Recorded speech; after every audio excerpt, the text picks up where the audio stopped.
changed. And what we saw, excuse me,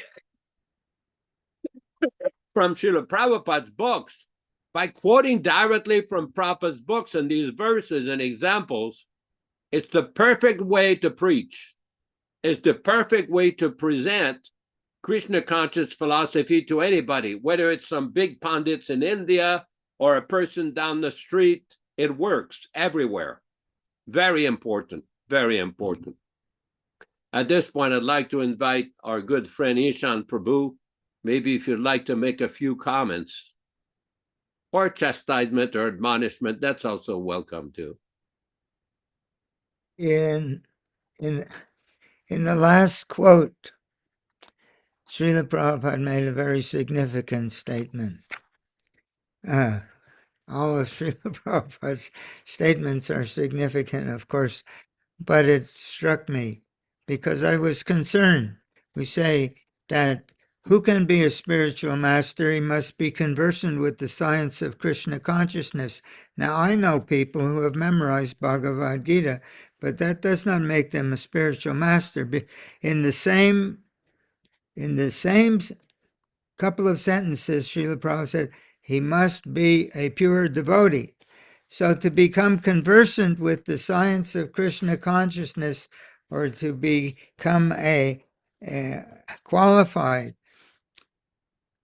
to become conversant, to become in charge, to become knowledgeable of the science of Krishna, it's just like we have in Bhagavad Gita, Gyan and Vigyan. What is the difference? The whole Bhagavad Gita is Gyan, but when we come to the 9th chapter, it's called Raja Vidya, Rajagoyam, Pavitram Idam Uttamam, Pratyaksha Vagamam. That he's talking that real knowledge, the epitome of knowledge is bhakti. And Vedesha Sarver Ahameva Vedyo means that all knowledge is to come to the point of being a pure devotee of Krishna. As somebody who conversant with the science of Krishna consciousness means he has come to that platform, not somebody who can parrot the Vedas. And that is a very important distinction as to what we should recognize as a spiritual master. Hare Krishna. Very good point. Very good point. Again, I would like to emphasize that when we carefully analyze what is the echo? What is the echo here? No, I'll get rid of that. Thank you. That when we carefully study in detail Prabhupada's books, there are general statements and specific statements. Just like Prabhupada deals with deity worship. In the beginning, he didn't introduce Shalagram Shila worship in 1966. It was gradually introduced in 1975. More specific. Prabhupada, for example, in the Chaitanya Charitamrita mentions that when devotees do the deity worship, they should recite the Purusha Sukta, which is a hymn from the Vedas, that describe the creation of the world, and one should worship Vishnu. And by knowing the Supreme Personality of Godhead, one becomes liberated and is transferred to the spiritual world. It's a very melodious hymn that is found in the Rig Veda and also in the Yajur Veda. But Prabhupada did not specifically teach the devotees, but he gave the instruction that devotees should do that.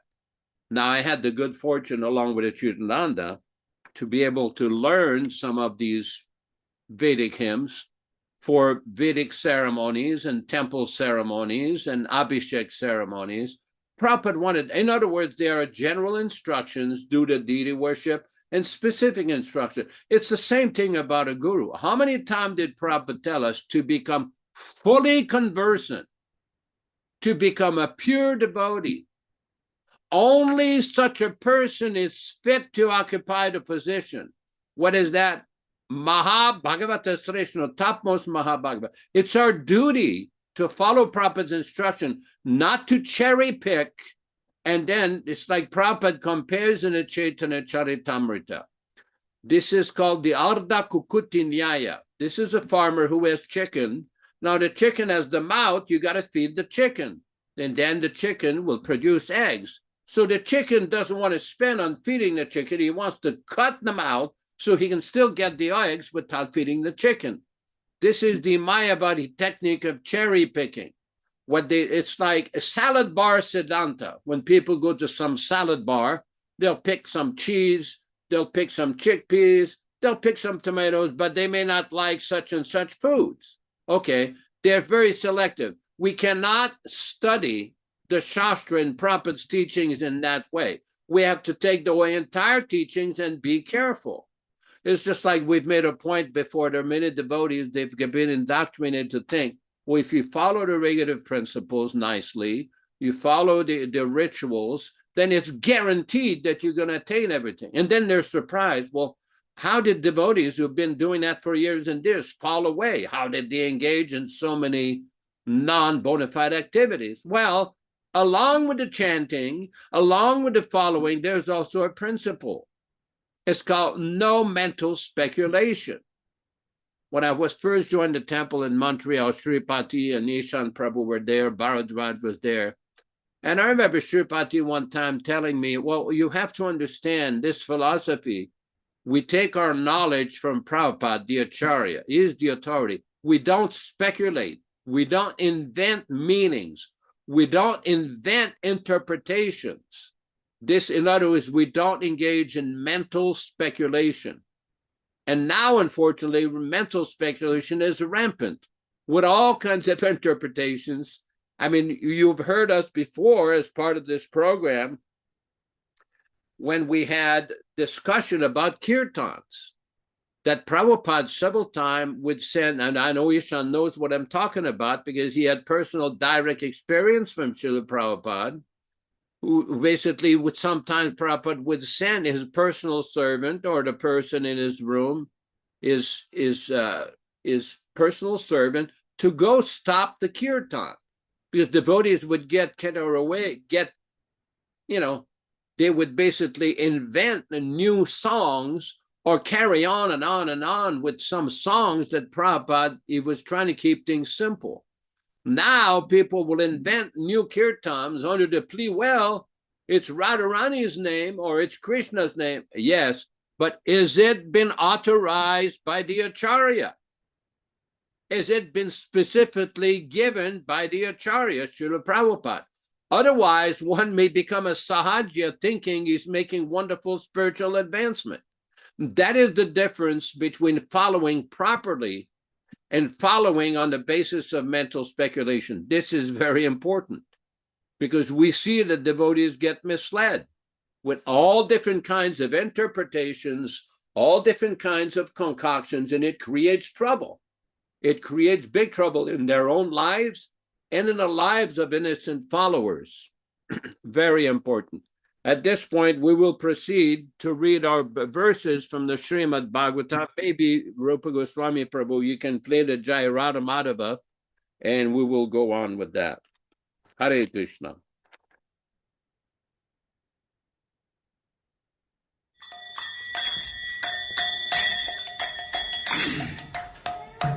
Sai.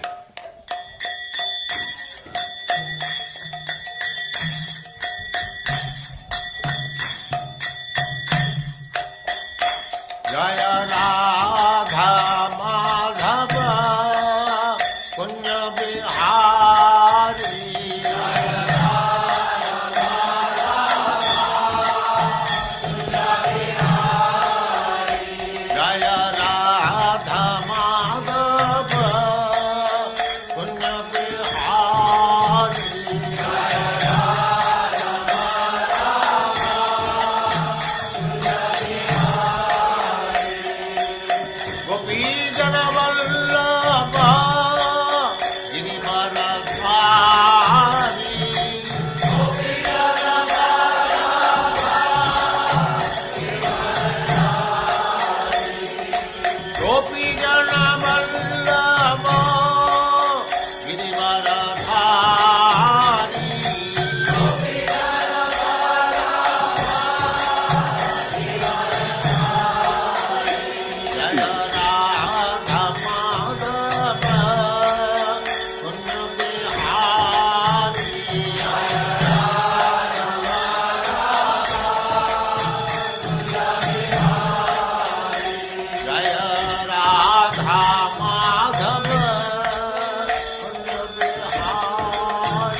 Siddhanta Saraswati Goswami Prabhupāda ki jai, Ananta Koti Vaishnavrinda ki jai, Namacharya Srila Haridas Thakur ki jai, Prem se kaho Sri Krishna Chaitanya Prabhu Nityananda Sri Advaita Gadadhar Sivas Adi Gaur Bhaktivedanta Swami Sri Radha Krishna Go Gopinath Sam Kund Radha Kund Giridham ki jai, Vrindavan Dham ki jai, Navadvip Dham ki jai, Swami Bhaktivedanta ki jai, Ganga Mai ki jai, Jamuna Mai ki jai, Tulasi Devi ki jai, Bhakti Devi ki jai, Swami Bhaktivedanta ki jai. All glories to the assembled Lord. All glories to the assembled Lord. Thank you very much.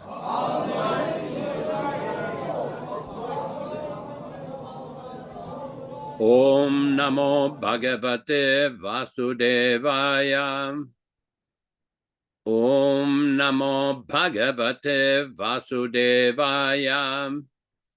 Om Namo Bhagavate Vasudevaya. O my Lord, Sri Krishna, the son of Vasudeva, the all-pervading personality of Godhead, I offer my respectful obeisances unto you from Srimad Bhagavatam 1:1:1. Narayanam namaskrityam, Narayanam namaskrityam, Naram cheva narottamam, Naram cheva narottamam, Devim saraswatim vyasam, Devim saraswatim vyasam, tato jayam mudirayat, tato jayam mudirayat. One should utter the means of conquest, Srimad Bhagavatam, after offering respectful obeisances, 1, to the personality of Godhead Narayana, 2, to the Narayana Rishi, who is the supermost human being, 3, to the Mother Saraswati, the goddess of learning, then 4, to Srila Vyasadeva, the author, from Srimad Bhagavatam 1-4. Welcome everyone to this reading of Srimad Bhagavatam. This week we are reading from Canto 1, Chapter 7, text number 51 and 52. Tatra aha amarshita bhimaha tasya shreyan badasmritaha nabartur natmanascha yahanam suptam shishun brita tatra.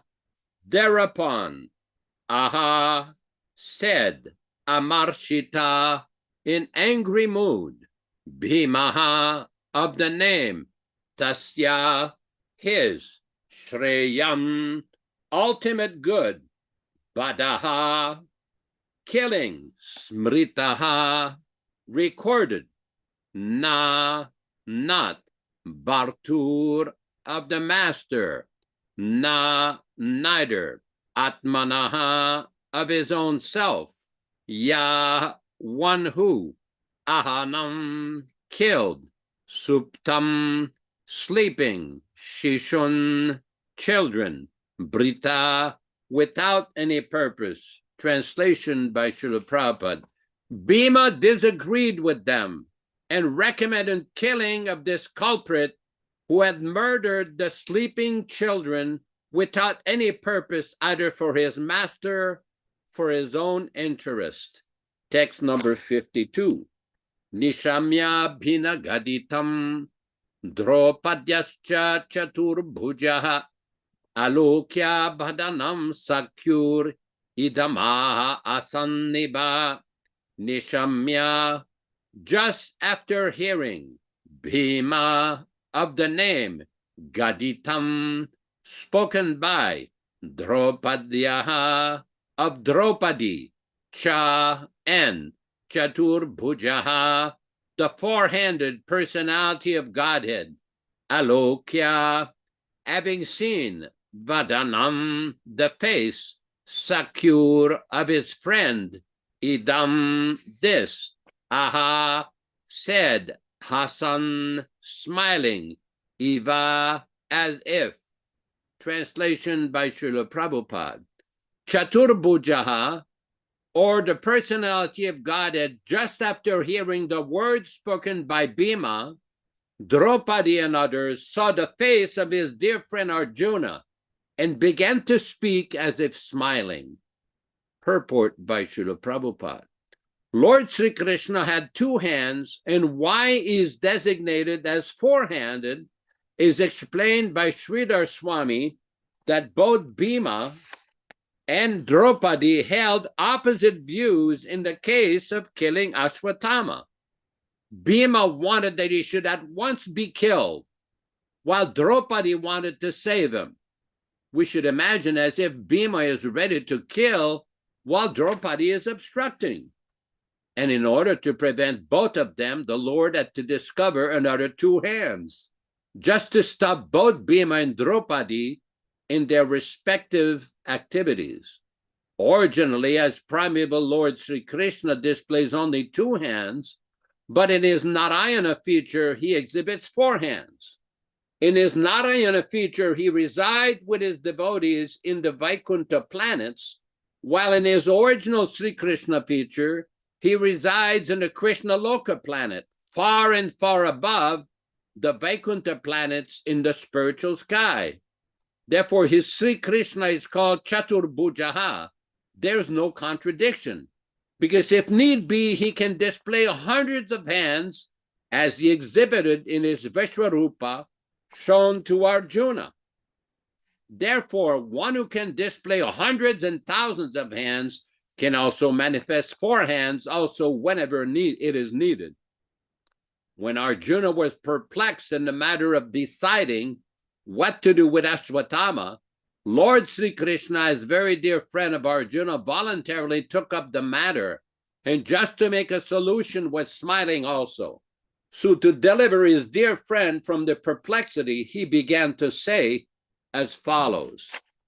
Om Ajnanatirmirandasya Jnananjana Shalakaya Chakshuran Militam Yena Tasmai Shri Gurave Namaha Namo Vishnu Padaya Krishna Prestaya Bhutale Srimate Bhaktivedanta Swami Namine Namaste Saraswate Deve Gauravani Pracharine Nirvishesha Shunyavadi Paschatya Desatarine Bhakti Siddhanta Shishyaya Bhaktivedanta Namine Prasannaya Prashantaya Tasmai Shri Gurave Namaha Bhagavad Vandana Khadyam Guru Vandana Purvakam Kshiram Sharkara Yuktam Kadate Visheshataha Adadana Strinam Danteridam Yache Punaha Punaha Srimad Rupa Padam Bhoja Dhurishyam Janma Janmani Amsho Bhagavato Smyaham Sadadasu Asmi Saravatam Tat Kripa Pikshako Nityam Tat Prishta Satkaromismam Sri Krishna Chaitanya Prabhu Nityananda Shri Advaita Gadadara Srivasadi Gaur Bhakta Vrinda Hare Krishna Krishna Krishna Hare Hare Hare Rama Rama Rama Hare Hare. This is a very unique situation that we see in a Srimad Bhagavatam. On one hand, Draupadi is pleading, spare his life. He is the son of a Brahmin. He is the son of your teacher. You don't want his wife to be aggrieved if she loses her son. And Bhima, who had promised that this culprit should be killed. So there is a contradictory instruction. What did Krishna do? Okay, he manifested four arms. We see in the text here, text number 42 is described Draupadiyascha Chaturbhujaha, four arms. Krishna has unlimited forms, and in his Narayana feature, he has four arms. This is very significant. I remember one time in Vrindavan, I was practicing chanting of some Vedic hymns, and one devotee says, "Why are you chanting now? Where is this from? What is this?" I said, "Well, if you read Bhagavad Gita, chapter text number 8, Prabhupada is quoting from this Vedic hymns, and it's up to us. Prabhupada wanted us to learn these things, and Prabhupada gave me instruction to do that." The point being that in this particular text, Krishna is manifesting, on one hand, he had two arms. And when this conflict came, he's manifesting 4 arms. So this is very important for us, because as we will see next week in the discussion, they're very important how Krishna resolved the issue. Because at one point, we see Prabhupada is explaining that you cannot have contradictory instruction from different authorities. It's very difficult to follow. So this is very important, because many devotees, they become perplexed. Oh, Prabhupada says here, Prabhupada says here, Prabhupada said a letter in 1975.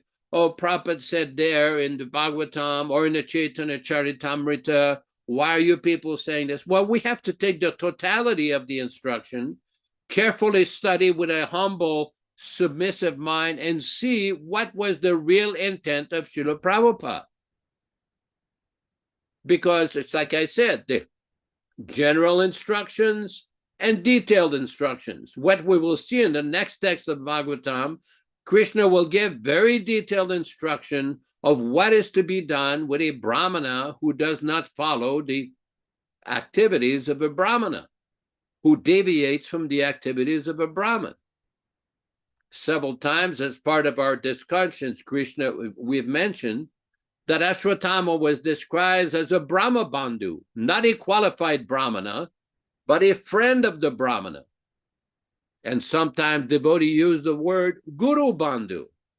We have many people that have taken positions, and unfortunately, they have rushed into this without thinking of the consequences, without carefully analyzing all the angles. Now, this is very important, because when it comes to practicing bhakti or devotional service, there are many different instructions. There are also many different warnings. Chaitanya Mahaprabhu in the Chaitanya Charitamrita, Madhya Lila chapter 19, is giving so many instructions to Rupa Goswami about developing the plant of bhakti, Bhakti Lata Bij. But he's also, along with the watering and the instruction to water the plant by Shravanam Kirtan, he's giving him many warnings. And we see that Prabhupada in his purports is giving so many detailed warnings, what to avoid, what not to do. So one does not hinder the growth of that plant. Just like here in the mountains in the Sierra Nevada, every spring, there's all kinds of weeds that go along the road. But many of these weeds are very nice, beautiful flowers that you can cut and offer to the deities.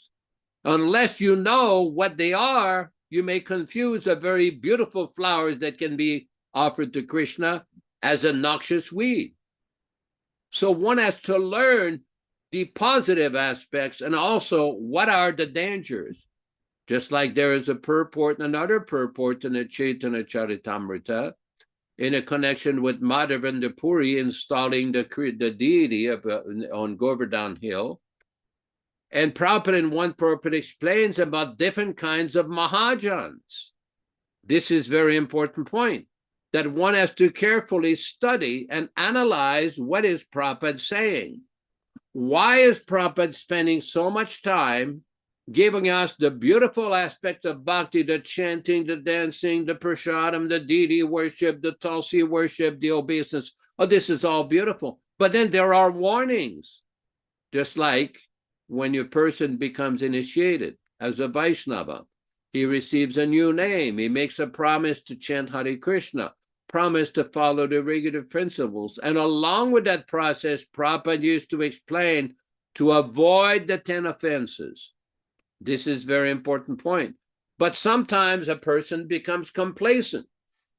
We see this happening. Different weeds get manifested, different misunderstanding, different deviated philosophies, different concocted ideas, different nonsense ideas. In 1977, we were at the Kumbh Mela in January. Prabhupada came there. And there was one devotee who had been initiated in Europe. I will not give the name. And he went to another camp, some kind of smartas, that they were doing karma kanda, fire sacrifices. And he went there and he was trying to recruit devotees to come there. And when some of us heard about it, says, what are you doing? Prabhupada did not tell us to go do this karma kanda fire sacrifice. This is not what Prabhupada gave us. This is not what Prabhupada told us to do. Why are you doing this? This is, oh no, they're great devotees, they're great. He was bewildered. Why? He stopped hearing from the Acharya Prabhupada. How many times have we heard Prabhupada tell us, just try to understand? On numerous occasions, both in Calcutta, Vrindavan, Bombay, Hyderabad, I was in Prabhupada's room, and Prabhupada would say, just try to understand. When 12 South Indian Ramanuja Vaishnava Brahmins came to help with doing the fire sacrifice in Hyderabad for Janmashtami in 1976, after the ceremony, they all came in Prabhupada's room. And they're talking in Sanskrit, Hindi, and English and everything. And all of a sudden, Prabhupada is quoting from a Vedic text. It says, Brahmanyo Devaki Putro Brahmanyo Madhusudana. And Prabhupada was very forceful. It's like, and they looked at him like, wow. I don't know what they thought Prabhupada knew, but Prabhupada knew all the Vedas, the essence of all the Vedas. But then he started to quote more Vedas, and they were like shocked that how this person is quoting like this, because Prabhupada is the Acharya, the authorized Acharya, empowered by Chaitanya Mahaprabhu, the Shakti-Vesha avatar. He's giving the Dharma for the age, how to conduct bhakti, how to perform bhakti. This is the Acharya. And all these other people, whether they're Smarta Brahmins, caste Brahmins, these caste Brahmins from Navadvip, Vrindavan, South India, who may not understand the power of this person. He was especially empowered by Chaitanya Mahaprabhu to deliver the message. We have to understand this point. Not that we say, oh, Prabhupada was a pure devotee, he was a Shakti-Avishar. What does that mean? We have to take the time and hear from Prabhupada every one of these points and learn what that means. So then there will not be this tendency towards impudent imitation. This nonsense idea of thinking, oh, Prabhupada did it, I can do it too. Yeah, you might try that. Some have tried that in 1978, but it didn't go too good. We've seen the result. Prabhupada used to say, Phalena parichiyate, you judge a thing by examining the result. One has to learn. One has to learn from one's mistakes and also from others' mistakes. Prabhupada gives so many recommendations in the Bhagavatam, Chaitanya Charitamrita, to carefully read, carefully study. If we don't do that, then the possibility, like that devotee that was misled in 1977 at the Kumbh Mela, that can happen. One has to be very careful. Ishan Prabhu, what do you think? Give us your bhashya.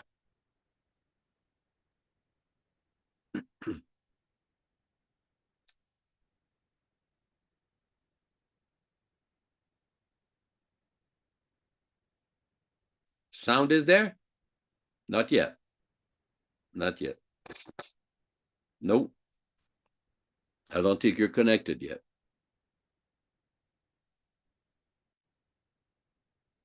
Difficulty with connecting? Okay. Anyway, that was the point. If anybody else would like to make a comment or anything, or questions, or here we go. So sorry. Oh, here we go. Here we go. Good. You know, we have a very parallel situation here. Why was this big difference between Ashwatthama and the sons of Draupadi? Why like that? After all, this is a family quarrel. They're all in the same family. They're cousins. The father of the Pandavas, Pandu, he's the brother of Dhritarashtra. and the sons, they're all in one family. They grow up together. And so if Duryodhana wants to be the king of the world, what's the problem? And he's so qualified, Kshatriya. But the thing is, so we have a very parallel situation. We have the Prabhupada Nugas, and we have the ISKCON camp. There are other camps as well, but we don't have to mention all their names. We're all the same family. So what is the problem? Why do we have to fight? But Krishna said, and Arjuna didn't want to hurt anybody. At the beginning of the war at Kurukshetra, millions of people and family members on both sides, and Krishna says they all have to be killed. Now, it's not our business, of course, until Krishna or Srila Prabhupada tells us directly why they have to be killed, because Yudhisthira Maharaj was chosen by Krishna, authorized to be the one who would save the whole planet so that everyone can go back to Godhead. This is what government is for. It has no other function except to uphold, by force if necessary, a social system in which everyone becomes Krishna consciousness. That's the purpose of government. So, but they have to be authorized. So it is not that we take upon ourselves to annihilate or remove from the planet other opposing parties, even though they're our own family, but because they're not authorized, this is how seriously Krishna takes such a situation.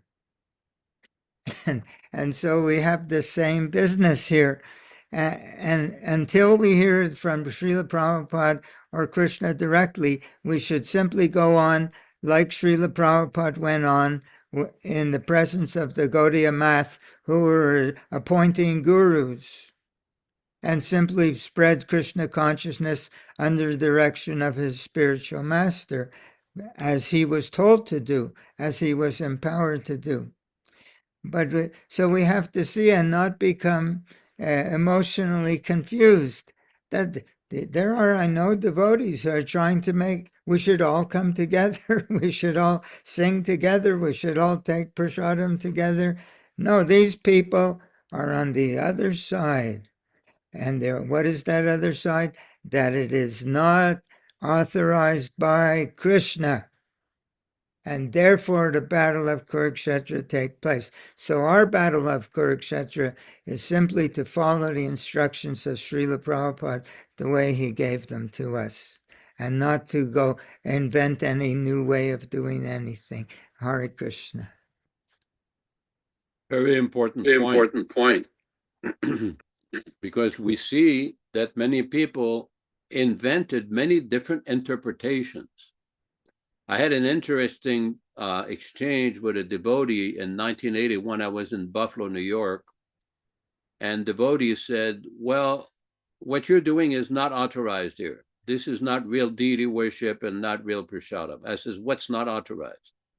I says, I've received personal instruction from Prabhupada wherever I am to carry on the chanting, carry on following, carry on worshiping the deity, carry on preaching, follow the Ekadasi, follow the days of the great Acharyas, and to preach to people. What's unauthorized about that? He had no answer. Some kind of a blind fanatic.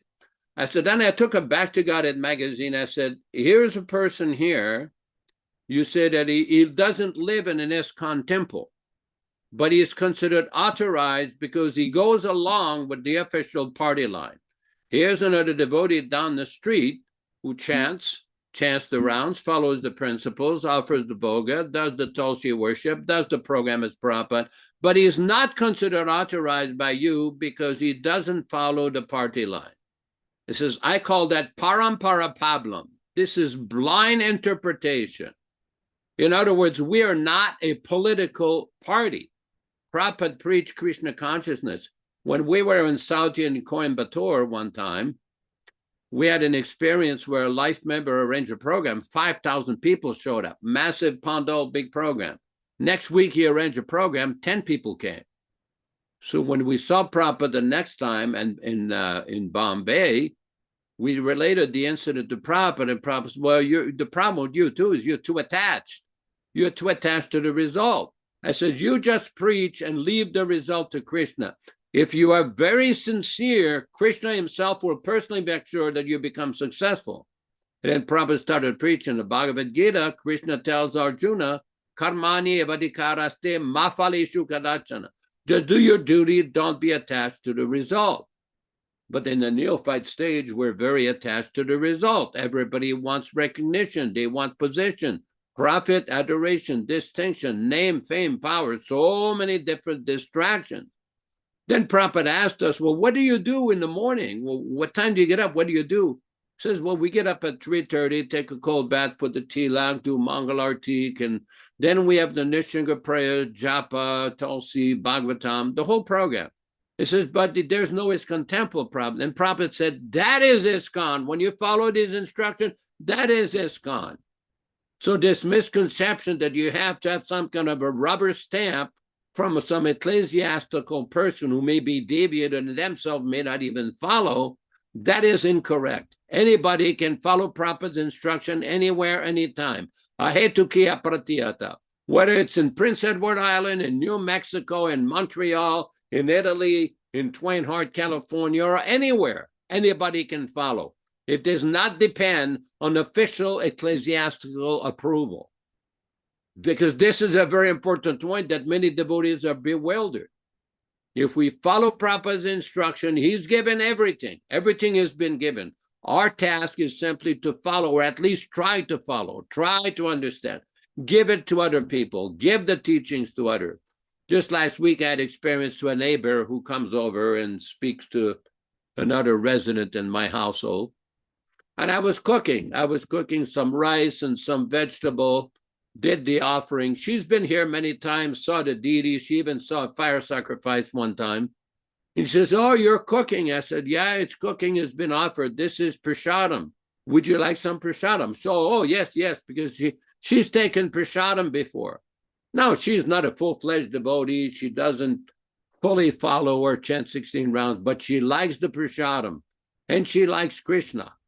She's received Bhagavad Gita, Bhagavatam, so that person will get some benefit at some point. But for those who've been initiated and made a commitment to Prabhupada, a little bit more is expected, a little bit more dedication, a little bit more seriousness, usually. I want to address one of the questions that's been raised by a devotee in the chat, because this is very much along what we discussed earlier about some of the South Indian caste Brahmins. He says, is there any shloka that explains Yajñopavita Samskara does not need birthright? Yajñopavita Samskara means in a Brahminical initiation. There are some of the Smarta Brahmana followers of Founder-Ācārya who continue to spread that it is not right practice for Shudras to have Upanayana Samskar and read the Vedas. They also argue that in ISKCON, foreign devotees wear thread who are born in Jew and Christian family and now wearing thread which are against the Vedas. So, Prabhu, can you guide us how to handle such people? Well, we just read that today in one of the purports from Chaitanya Charitamrita. Here's the quote that Prabhupada used to give all the time. This is from the Srimad Bhagavatam from the 7th canto, 11th chapter. Yasya yal lakshanam proktam pumso varna abhivyanjakam yadanyatripi drishyeta tatteneva vinirdishet. If a person is born in a Shudra family, but has all the qualities of a spiritual master, he should be accepted not only as a Brahmana, but as a qualified spiritual master also. This is also the instruction of Sri Chaitanya Mahaprabhu. Srila Bhaktisiddhanta Saraswati Thakur therefore introduced the sacred thread ceremony for all Vaishnavas according to the rules and regulation. Srimad Bhagavatam 7:11-35. Then we have Nashudraha Bhagavad Bhaktas Tepi Bhagavad Uttamaha Sarvavarneshu Te Shudra Yena Bhakti Janardane. One who is actually advanced in spiritual knowledge of Krishna is never a Shudra, even though he may have been born in a Shudra family. However, if a Vipra or Brahmana is very expert in the 6 Brahmanical activities, Patan, Patana, Yajan, Yajana, Dana, Pratigraha, and is also well-versed in the Vedic hymns, he cannot become a spiritual master unless he's a Vaishnava from the Padma Purana. So there are many, many such quotes in Srila Prabhupada's teachings, but because they've been indoctrinated the wrong way based on mental speculation and false interpretation of the Vedas, they do not understand. Now, if a person is wearing a Brahmin thread and behaves like a Shudra, yes, I agree with them. But not if the person is behaving as a Vaishnava, chanting, following it, worshiping Tulsi and everything. There is a verse that is Prabhupada used to quote, that if one chants one name of Krishna, all the karma for millions of births is immediately finished. One name of Vishnu, one name of Krishna. So we presented this to the Sringeri Shankaracharya and explained to him, what is more powerful? The Shastra described in the Vishnu Purana that one name of Krishna clears out all the sins from millions of births, or the eating of meat. Which is more powerful? They had to admit the Shastra is correct. But because they're attached, they have the stubborn mentality of insisting that only a person born as a Brahmana. As a matter of fact, in the Skanda Purana, Prabhupada used to quote, Kalo Shudra Sambhava, Samskarat Bhavedvidaha. One does not become a Brahmin by birth. One becomes a Brahmin by samskara. But they say you're not eligible for samskaras. No, that is incorrect, according to the teachings of Sri Chaitanya Mahaprabhu. Now, this is the problem in Kali Yuga. People engage in mental speculation. Coming back to the Skanda Purana, there's another place in the Skanda Purana, Janmana Jayate Shudra. Janmana means birth. Jayate means the birth. Everyone is born as a Shudra. Prabhupada used to say, how do we know that they're following the proper Garbhadan Samskara? Many of them don't. Many of these Brahmins drink intoxicants. They drink tea and coffee containing caffeine. That's forbidden for Brahmanas. Many of them don't even do their Gayatri 3 times a day. And even if they do, unless one is a proper Vaishnava, following the proper Vaishnava discipline, then Prabhupada says, for example, in the Padma Purana, he used to quote this all the time, Arche Vishnu Shiladir, Guru Shu Naramatihi, Vaishnava Jati Buddhi, Yasya Ven Narakisa. If a person thinks that the shaligram of Lord Vishnu is simply an ordinary stone, if a person thinks that a Vaishnava is according to birth, if a person thinks like that, Naraki is a candidate for the hellish planets. Because this is the problem in Kali Yuga. Yes, Ishan Prabhu, go ahead. Whoop, there we go. We were talking about when you went, I think, was it, which city was it in America where the person was telling you, devotee was telling you, but he doesn't come to the temple? Where was that? That's when we 1973. So the idea when we went all over America collecting. So Srila Prabhupada talks about this idea of 1966, March 28, New York. Atyahara prayasascha priyalpo niyamagraha. Niyamagraha means simply sticking up to the rituals, just like people in every religion. There are some rituals. In our Hindu religion, the people are advised to observe ceremonies. In every religion, the same system is that they go to temple, you go to church, Mohammedans go to mosque. Similarly, but if one is simply sticking up to the system without seeing how much spiritual progress I am making in my life, then that is a waste of time. That is called niyamagraha, simply observing rules. And niyamagraha also means you should not neglect the rules.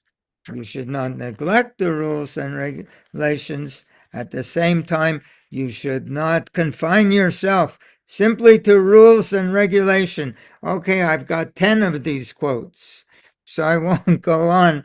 But, just one short one more. 1972, Bombay, December 26. You can discharge your duty very nicely, whatever Srila Prabhupada has given us. But you have to see whether you are developing attachment for Krishna. Attachment means love. Whether you're trying in your heart to satisfy Krishna. That is the test. If that is not done, simply formulas. If you execute the formula, as I explained the other day, niyam agraha, without any heartfelt desire to attain satisfaction of Krishna, then Sutta Goswami says, it is simply laboring and waste of time. So what is the point? The point is that there are people who are thinking, like Smarta Brahman, we talk, they're simply thinking that here's the formula. Do this, do this, do this, do this, do this, and we're going back home, back to Godhead. It's not going to work.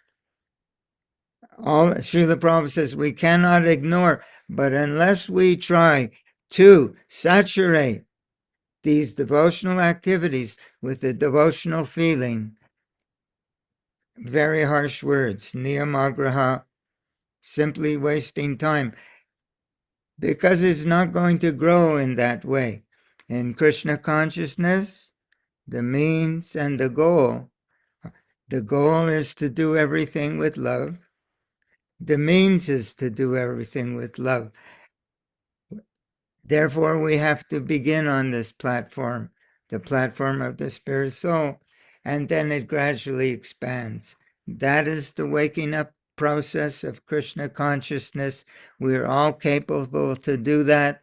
We all have the ability to feel sincere and to feel that we want to please. So we should not be impersonal in our perfect execution of keeping rules and say, oh, but this person doesn't come here and do this here and do that there. No.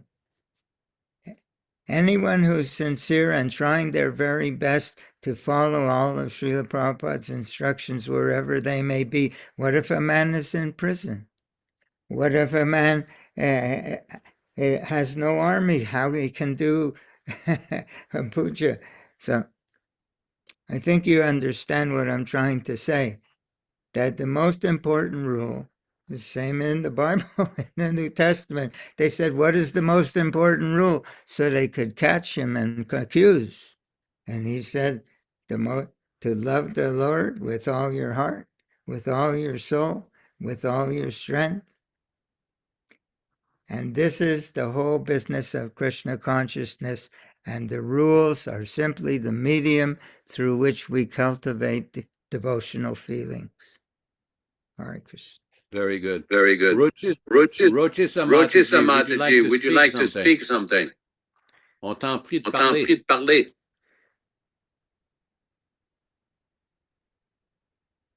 Your microphone.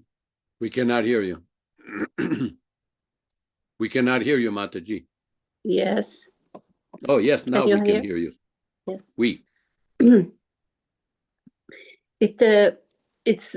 It's very enlivening when I receive some links when you send it in the week.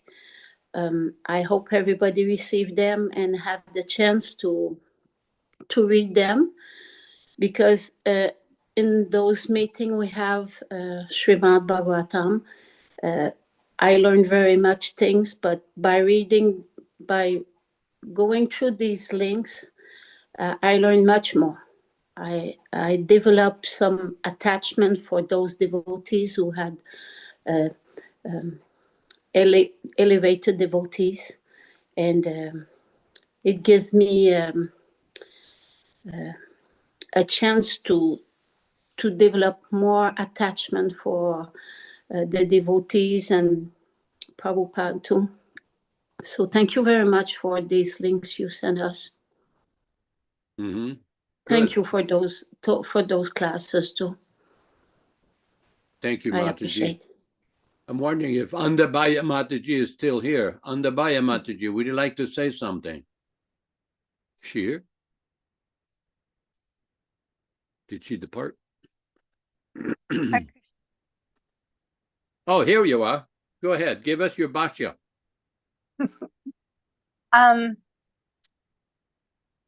It's storming here today, a lot of rain and wind. But yeah, I appreciate you mentioning that we are trying to work on the Varnashram system here. We have, Madhua has given us a 72-foot by 25-foot greenhouse house just out the window here. I'm looking at it. And we grow lots of fruits and vegetables in there. And then we have a garden outside of that and a berry palace behind that where we're growing berries. And of course, we can't eat all of that ourselves, and we're not going to try and sell it because there's so many devotees here that gladly take it when there's any extra. So the first goes to our Shilas. They get the first offering, and then whatever's left, we distribute it to whoever wants it the most. But we're coming upon times where Prabhupada was saying that he wanted us to have, I mean, he wanted us to start these farming communities years and years and years ago. But it's very important, like you said, even if all you can plant is some mint, that's something. But you should be planting whatever you can, even in small containers on your porch. Will get you through. So it's encouraging to see devotees growing their own little gardens, and I know most of you do. But yeah, thank you for encouraging us to do that, Prabhu. Very good. Very good. I want to read, like last week or 2 weeks ago, somebody brought up the point about the deity worship that goes on in the other society, the other group. I wanted to read something from a deity worship manual of the Krishna Balaram temple in Vrindavan, where they explain something about offering to the deities.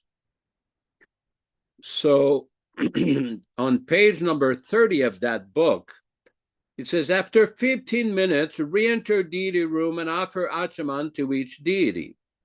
Note, this is what they say, it should be understood that by the mercy of the spiritual master, Srila Prabhupada, we are able to engage in the service of the Lord in his Archa Vigraha, like offering Bhoga, and therefore we ask his permission first in order to be able to serve. Then at the end, after the offering, we meditate that Srila Prabhupada and your spiritual master, wherever appropriate, are taking the remnants both in Krishna Lila and Gaura Lila after all the associates have taken. And one devotee named Madhudvisa made a comment.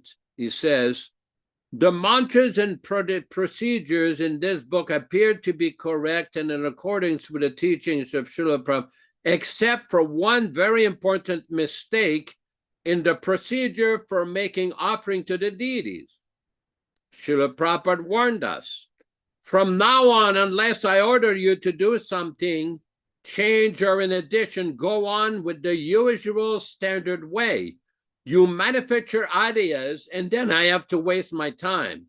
I have given you everything already. There is no need for you to add anything or change anything. Why you're asking these things? Who has given you such freedom?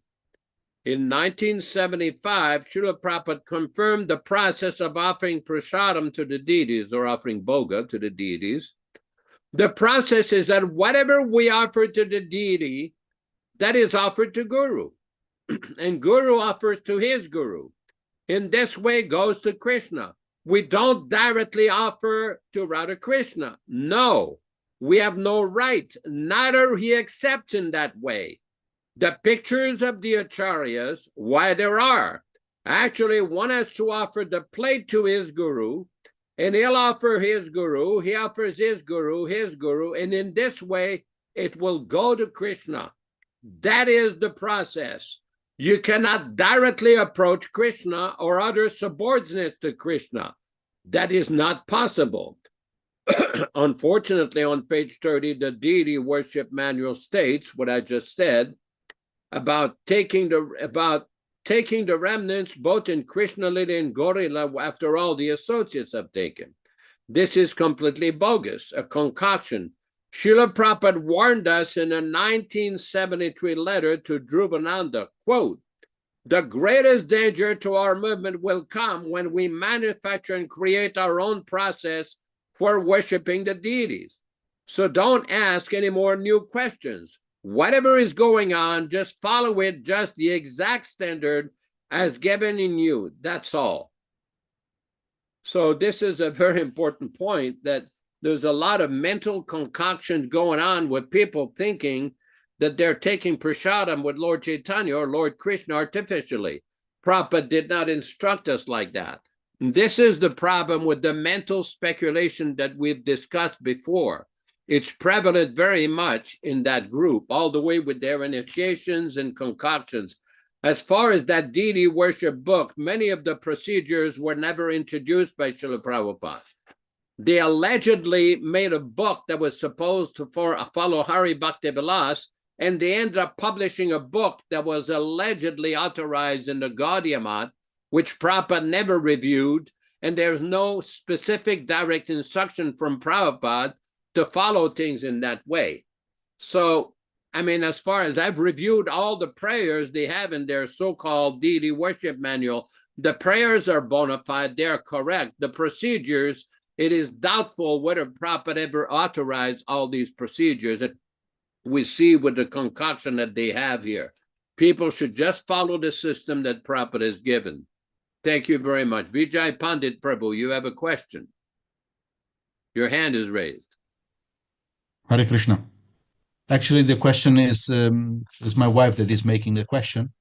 She's asking if previously when Srila Prabhupada was physically present, he allowed the ladies, the Matajis, to worship Salagram Shila, and if still this is going on, if this is allowed. You understand? Yes, Prabhupada allowed the ladies to worship the deities, the Shalagram Shila. The one thing is that in India, if you go, for example, the temples in Vrindavan, Jagannath Puri, the big temples in South India, Udupi, Sri Rangam, Kanchipuram, all these places, even in Vrindavan, it's the culture. They don't allow women to worship the deities. At home, they do. In their home, private homes, they do. And Prabhupada allowed devotees in our movement, the women, the pujaris, they did that. Even in India, we had programs in public, Prabhupada had women worshiping the deity. But I think that the Indian culture, the Brahminical culture, is very, very prevalent, and they don't do things like that over there. So, but we follow Prabhupada. Women are perfectly authorized to worship the Shalagram, the deities, do deity worship, dress the deities and everything. He had women give Bhagavatam class. He had women leading kirtan, so many things. We don't have discrimination against women in our movement. I think a lot of this indoctrination came from a little bit of the sannyasi culture at the time. What is the question? What is the comment? What did she say? What did your wife just say? My wife said that she heard that some devotees told her that the women can't worship the Salagram Shila. And that's why she made this question. No, Prabhupada never said that. You will not find that anywhere. Why did he allow the women to worship the big deities? There's an interesting story in Calcutta, how Palika and another lady, they were preparing wigs for the deity. and they came in Prabhupada's room and they wanted to ask whether the wigs were the proper length and the proper. So they kept showing Prabhupada. And then Prabhupada says, oh, yes, yes, Radharani likes it like that. So we cannot imitate that. But Prabhupada, being in direct contact with Krishna, he can give such directions. Just like there is another story, a Prabhupada was in Los Angeles in 1969, and the devotees were cooking for a big feast, a big festival. Prabhupada went into the kitchen, he says, give me a spoon. Somebody was cooking halva. He took a spoon and he took the halva and he tasted it. And devotee says, oh, no, Prabhupada, this is not offered. It's not prasadam yet. And Prabhupada said, oh, no, Krishna likes it that way. Radharani likes it that way. So we cannot imitate these kind of activities of Srila Prabhupada. We cannot concoct our own idea, but Prabhupada being totally on the transcendental level in direct touch with Krishna like that. So that is all. Any other questions or comments or admonishments? Yes, Ishan Prabhu, please. We were talking about how some groups are making their own system of deity worship. But it's significant to note that they also have murtis of Srila Prabhupada in these temples. They're also observing Srila Prabhupada's appearance and disappearance. So they're presenting themselves as followers of Srila Prabhupada to the world public at large, while disobeying Srila Prabhupada's orders of how to worship Krishna. So this is very insidious. It's one thing if they say we're in another religion, what have you, but in the name of Srila Prabhupada, they're introducing things that are against Srila Prabhupada's. We have the same thing in the Christian Bible where the people are saying, we've done this in your name, we've done this in your name, and we've done this in your name, and on. And Jesus says, I never knew you. And this is the position of ISKCON today. They will not be recognized. And anyone who is going along with them thinking that they are following Srila Prabhupada, they should understand very clearly that they're not authorized and they will not be recognized. Well, this is why I've mentioned several times in Vrindavan, especially one of the main temples of Prabhupada's movement, or Prabhupada Society, the Krishna Balaram Temple. We just heard what they do. And then we've seen on YouTube these different videos where people dancing in all kinds of gypsy ways and Jai Radhe, Bolo, Sri Krishna Radhe. It's like some kind of, and when I first heard that, I was thinking of the incident that you related one time, Ishan Prabhu, where Prabhupada sent the servant downstairs, tell him to stop the kirtan, because he said, this is not the standard. So in other words, we don't need to invent new mantras, even though it may be very popular with some Brijbasis or some people in Bengal, that's fine. That we're not going to criticize the Brijbasis, but we want to follow the system that Srila Prabhupada introduced. This is the guarantee 100% success method. This is the transcendental method that Prabhupada authorized.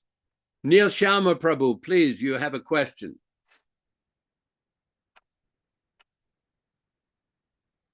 Neil Sharma Hare Prabhu, Krishna. your hand is up. Yeah, Hare Krishna. I was unmuted. Hare Krishna. Yeah. Hare Krishna. There's a question which has been repeatedly asked about, was Narayan Maharaj, Bhaktivedanta Narayan Maharaj of Gaudiya Math to guide devotees of ISKCON? And I would appreciate your answer on that, but I just want to bring one point, and please correct me if I'm wrong, Prabhuji, is nobody had what you call nominated to be the next guru at the time of Bhaktisiddhanta Saraswati Goswami Maharaj's disappearance. He had clearly mentioned that one of you will be a self-effulgent guru in due time. So, Keshav Maharaj, who is Narayan Maharaj's Guru Maharaj, was Srila Prabhupada's god brother, meaning he was an initiated disciple of Bhaktisiddhanta, but he did not have the right to initiate anybody on his behalf because he had not received the order. So if he has not received the order, then how can he initiate Narayan Maharaj? And if Narayan Maharaj is a disciple of a non-bona fide guru, then how can Prabhupada nominate Narayan Maharaj as a guidance to ISKCON? Your thoughts on this line also. Hare Krishna. Well, that's a very lengthy topic, and we're reaching the end of the class. We can dedicate sometimes with a larger segment of time to deal with these issues. Let me just relate a story how in 1978, many of us were under the impression there was a propaganda that Prabhupada, that came from the late secretary and some other senior devotees, that Prabhupada had allegedly told people that Narayan Maharaj had been delegated to train the devotees of ISKCON. Many of us stated, well, we don't find that statement anywhere. Prabhupada has not written this in any letter or everything. What Prabhupada may have said or may not have said, we don't know because there's no record of it. Some followers of this Narayan Maharaj claim that they had some kind of a recorded conversation in Bengali where Prabhupada allegedly said that. Well, what do they say? The fact of the matter is we do know that Prabhupada has stated that he gave his instruction in his books and his teachings and told us to follow that. Just like there's another instruction that is alleged to have taken place in 1977 where the late secretary one time told me that if we have any question, that Prabhupada said we can consult the Navadvip advisor. Now, the problem with these unfounded or undocumented or unrecorded instruction, there's no way to verify any of it. Prabhupada was very tactful and very cordial with his godbrothers. Many times he invited them to join his mission. He invited the Navadvip advisor to become the president of ISKCON. That was documented. He invited many of them to come to the wells and help him preach. None of them took up the offer. The problem is after Prabhupada departed, all of these stories came out. Oh, Prabhupada said this, Prabhupada said that, Prabhupada allegedly said this. Okay, well, my point is, where is the record of his documented instruction that Prabhupada told everybody in his society to go to the Navadvip advisor and start consulting him with every question? I don't think it's there. I mean, I've verified all the Prabhupada conversations, studied them, especially between April 22nd and November 14th, 1977. I've not found it anywhere. This is where these senior devotees say, well, Prabhupada told me it was, in the back of the ambassador car somewhere. Well, it's like Prabhupada used to say in 1969 when he was discussing potential cooperation with a group in Bengal called the Chaitanya Mission. And Prabhupada says, I see that in your letter that the Acharya is authorized to nominate his successor, but we do not find any record where Guru Maharaj ever gave any instruction for instruction or successor after him. I mean, there is a letter, there is a recorded conversation where Prabhupada discusses about about Keshav Maharaj being involved in the appointment of Ananta Vasudev in the post-1937 Gaudiya Math. And Prabhupada says that is not authorized. But Prabhupada, because you have technically, if somebody takes sannyas, you have to accept sannyas from another existing sannyasi. Prabhupada was very deferential to Keshav Maharaj. In 1968, when he was in Seattle, he said that people could, have a special offering for his disappearance day. But Prabhupada never approved of these devotees' participation in the great disaster of the unauthorized appointment of an Acharya in the Gaudiya Math in 1937. So we have to very carefully analyze these different statements of Prabhupada and make the difference between social cordial statements or accommodating statements and what Prabhupada with regards to Acharya appointment, but Prabhupada never approved of that. And all of these different advisors have been on record supporting this bogus idea of Acharya appointment, unfortunately. So I don't want to make any offense towards any Gaudiya Math senior men. That's fine. They can say what they like. We go by Prabhupada's own statements. by Srila Prabhupada's own recorded, documented statements. This is what happened to ISKCON. In 1978, they came up with this idea that we've been appointed as Prabhupada's successors, we've been appointed as Prabhupada's successor acharyas, we've been appointed as Diksha Gurus. When we started to try to discuss it, they said, oh, no, this has already all been discussed. It's all decided already. They should just accept. And then especially people like Pradyumna and myself, Panditji. When we try to discuss it, oh, no, the GBC has already decided. What decision? I was living with these people in 1978 in Mayapur. I directly asked the former secretary, the late secretary, that this initiation, there seems to be a lot of confusion. It's not clear. His answer, oh, Prabhupada said, if we have any questions, you can go consult them and the Navadvip advisor. But we found out there was no such documented evidence.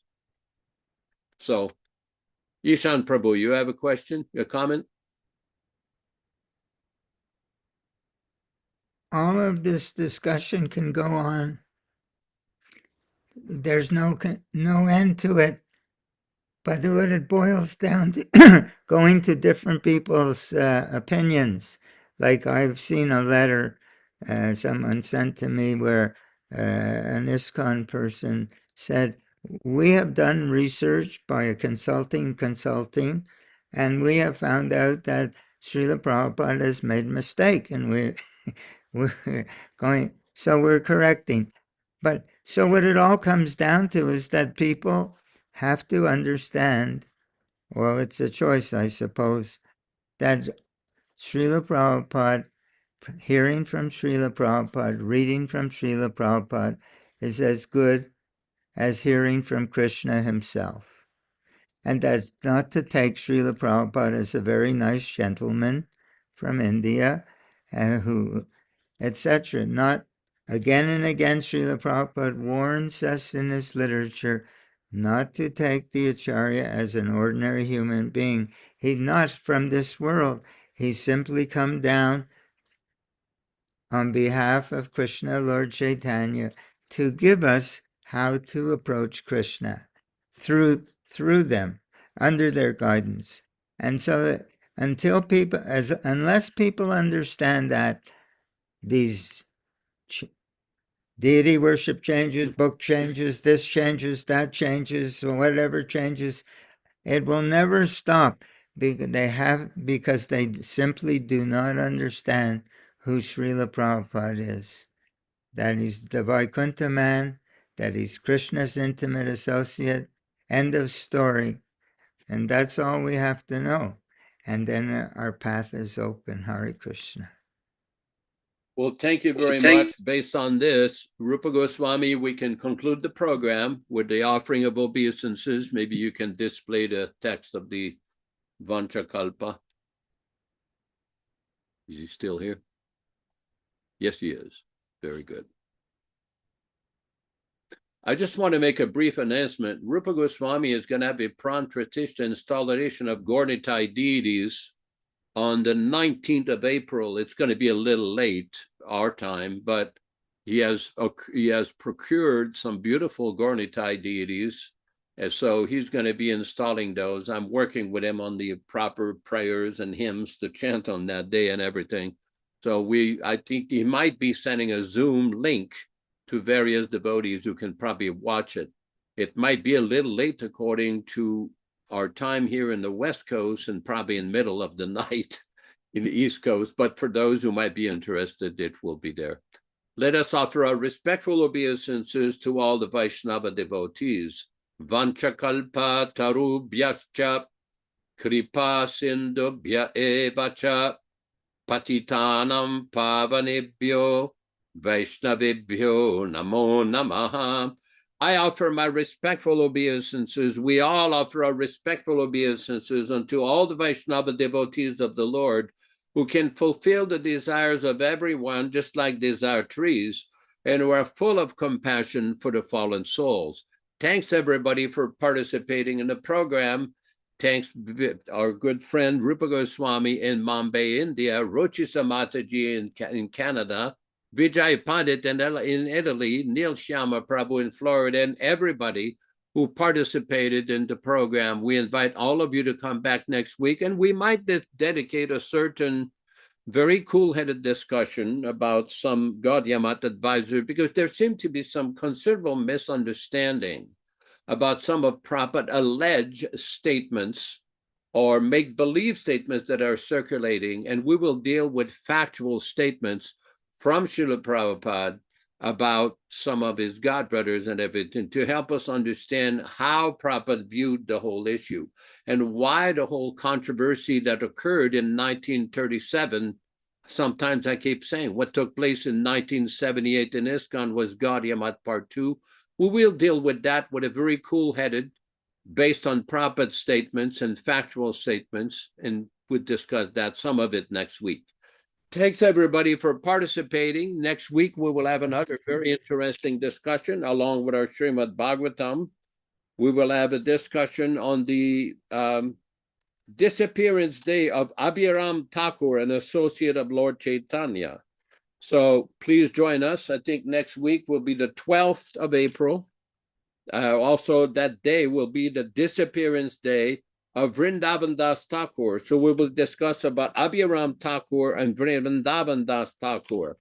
Thanks, everybody. Let's have a kirtan, and I hope everybody joins us again next week. Hare Krishna, Hare Krishna.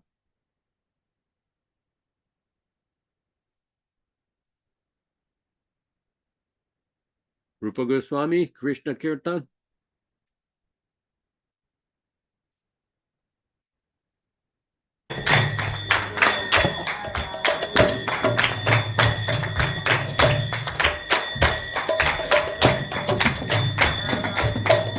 Bhaja Shri Krishna Chaitanya Prabhu Nityananda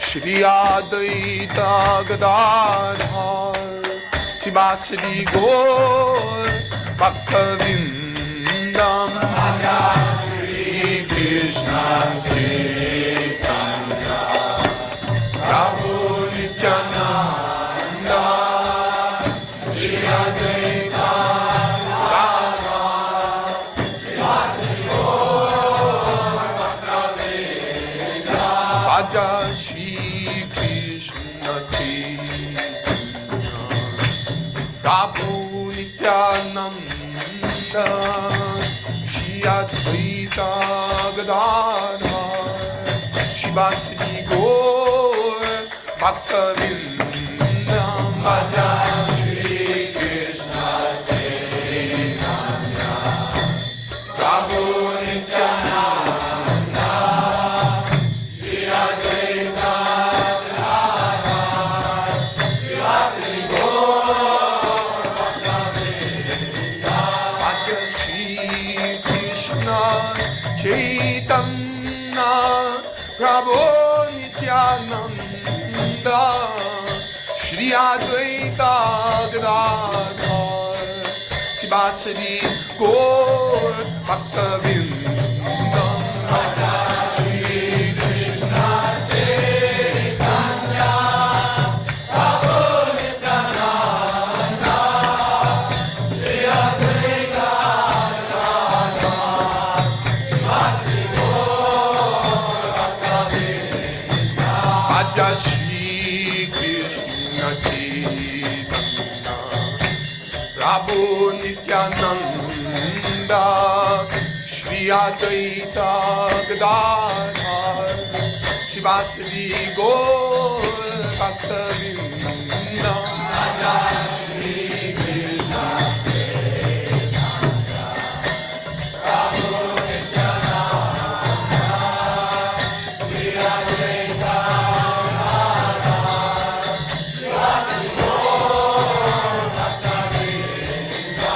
Bhaja Shri Krishna Chaitanya Prabhu Nityananda Shri Advaita Gadadhar Shivasadi Gaur Bhaktivinoda Shri Krishna Chaitanya Prabhu Nityananda Shri Advaita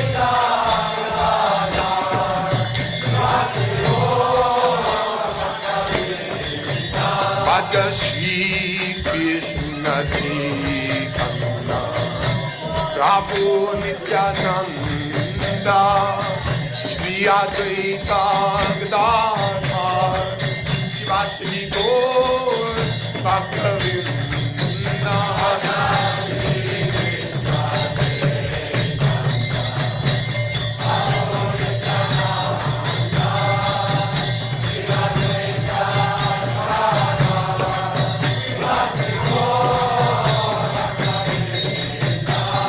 Shri Krishna Chaitanya Prabhu Nityananda Shri Advaita Gadadhara Shivasri Gaur Bhaktivedanta Shri Krishna Chaitanya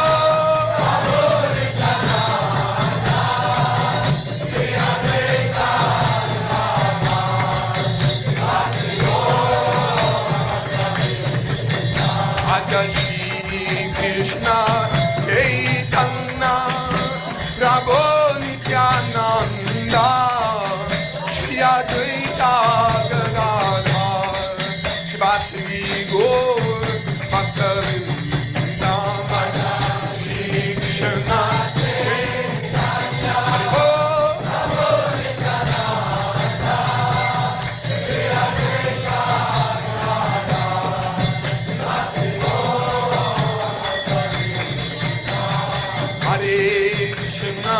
Hare Krishna, Krishna Krishna, Hare Hare, Hare Rama, Hare Rama, Rama Rama, Hare Hare, Hare Krishna, Hare Krishna, Krishna Krishna, Hare Hare, Hare Rama, Hare Rama, Rama Rama, Hare Krishna, Hare Krishna, Krishna Krishna, Hare Hare, Hare Rama, Hare Rama, Rama Rama, Hare Hare, Hare Krishna, Hare Krishna, Krishna Krishna, Hare Hare, Hare Rama, Hare Rama, Rama Rama, Hare Krishna, Hare Krishna, Krishna Krishna, Hare Hare, Hare Rama, Hare Rama, Rama Rama, Hare Hare, Hare Krishna, Hare Krishna, Krishna Krishna, Hare Hare, Hare Rama, Hare Rama, Hare Krishna, Hare Krishna, Krishna Krishna, Hare Hare, Hare Rama, Hare Rama, Rama Rama, Hare Hare, Hare Krishna, Hare Krishna, Krishna Krishna, Hare Hare, Hare Rama, Hare Rama, Rama Rama, Hare Krishna, Hare Krishna, Krishna Krishna, Hare Hare, Hare Rama, Hare Rama, Rama Rama, Hare Hare, Hare Krishna, Hare Krishna, Krishna Krishna, Hare Hare, Hare Rama, Hare Rama, Rama Rama, Hare Hare, Hare Krishna, Hare Krishna, Krishna Krishna, Hare Hare, Hare Rama, Hare Rama, Rama Rama, Hare Hare, Hare Krishna, Hare Krishna, Krishna Krishna, Hare Hare, Hare Rama, Hare Rama, Rama Rama, Hare Hare, Hare Krishna, Hare Krishna, Krishna Krishna, Hare Hare, Hare Rama, Hare Rama, Rama Rama, Hare Hare, Hare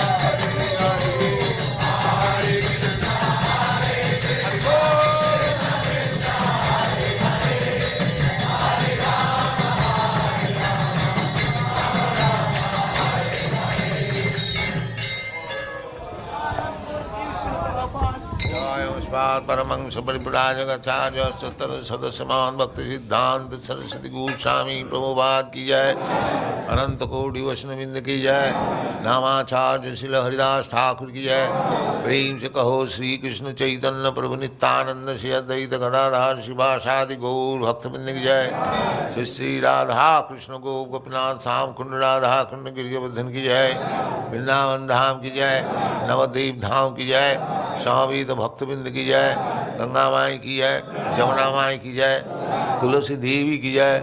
All glories to the Assembled Lord. All glories to the Assembled Lord. All glories to the Assembled Lord. Thank you very much.